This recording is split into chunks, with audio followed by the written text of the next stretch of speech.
Now, last week we looked at Jesus' resurrection, and there were several questions last week, but the main question was, what does Thomas's statement and Jesus' response say about who Jesus is? It's undeniable that Jesus is God. That there's one God, but yet there's three persons of that God, and Jesus is God. Now, going on to chapter 21, it's almost like chapter 20 ends and you kind of feel like that's going to be the end, and then chapter 20, possibly John added this a little bit later, but talks about Jesus restoring Peter. And we see this story where Peter and the disciples, they're out on the water, they're fishing, they're not getting any fish, and then all of a sudden Jesus appears on the shore. They don't recognize that it's Jesus, but he tells them to toss their nets on the other side. And that's a really great, really great question is why was that significant to Peter? What would that have reminded Peter of?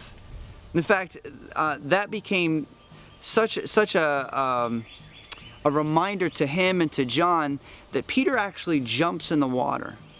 I want you to think, before this, Peter has denied Jesus, and he basically feels like he has betrayed Jesus.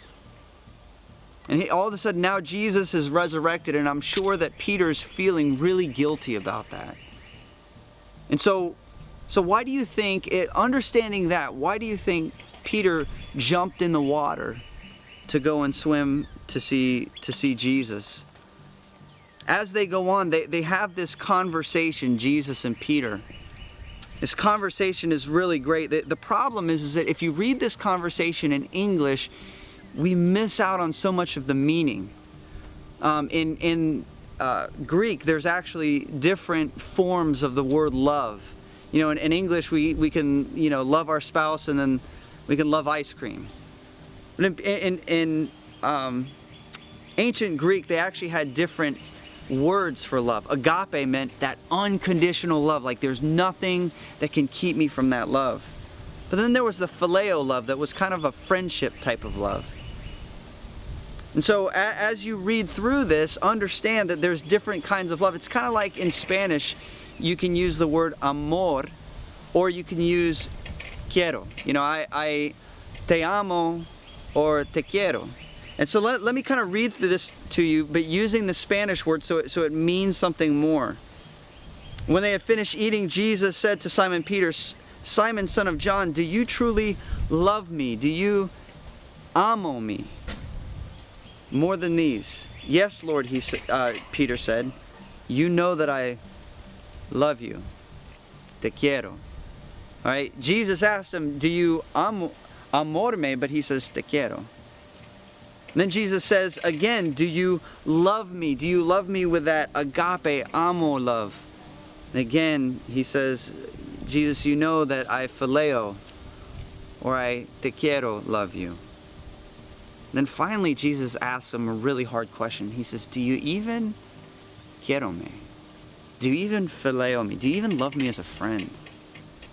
And Jesus is so hurt by that. And he goes, "You know all things. You know that I love you." I want to ask you in your group to talk. Do you think this conversation was painful for Peter?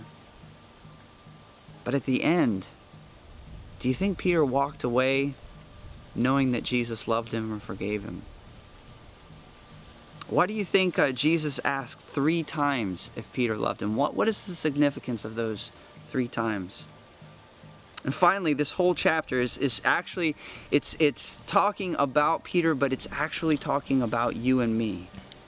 So what does Jesus forgiving Peter mean for us? And that's the main question for today. If Jesus can forgive Peter, what does that mean for us? Guys, this has been an awesome study through the book of John. I hope that you've enjoyed it as much as me, and I'll see you this next Sunday.